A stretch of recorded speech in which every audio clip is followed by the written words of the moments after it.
Hey guys, it's Wednesday. You know what that means. It's time for another Against the Wall.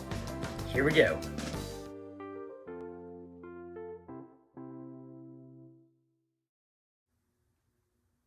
So we're doing another Against the Wall today, and today we're looking at a different passage, and you're probably going to be thinking after I read the passage like, oh, why are we talking about this?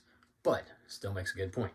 So today we're in Leviticus chapter 14, and we're going to be looking at verse 37. And this is what it says: "And he shall examine the plague, and indeed, if the plague is on the walls, on the house, with ingrained streaks, greenish or reddish, which appear to be deep in the wall, then the priest shall go out and shut the house to the door of the house, and shut the house up for 7 days."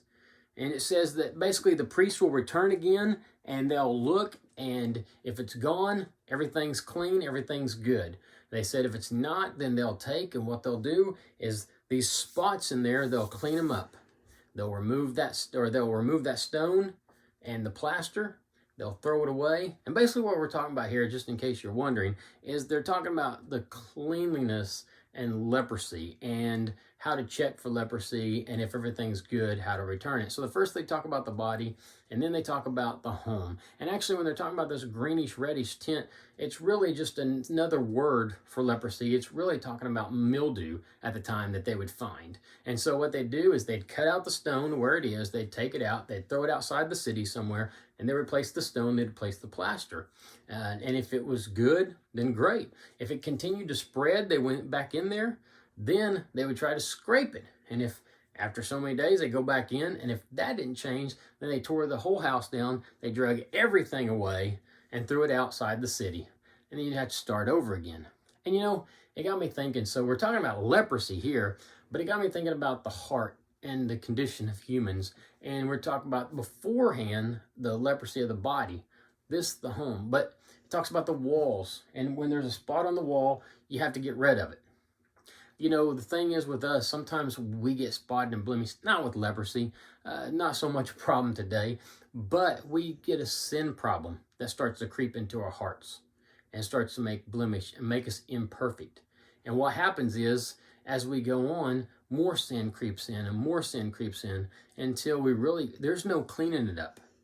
There's no cutting it out. But what we need is we need the master physician to come in. And so when we sin, when we let things in our heart and our life that shouldn't be there, we need to go to God.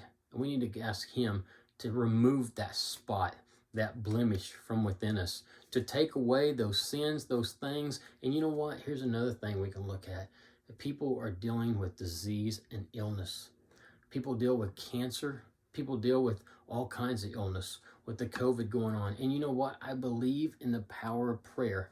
And so also we can think about this and relate it to physical healing. You know, when we ask God, to go in, we trust doctors to go in and cut out cancer. We trust doctors to give us medications that are going to get us better. Why do we not put our trust in God that he can also heal us? He can heal us physically. He can heal us spiritually. But the point is this: when your walls get stained, and I'm not talking about your heart, your house, because if that's the case, do some cleaning on, all right, or call a professional in to do it.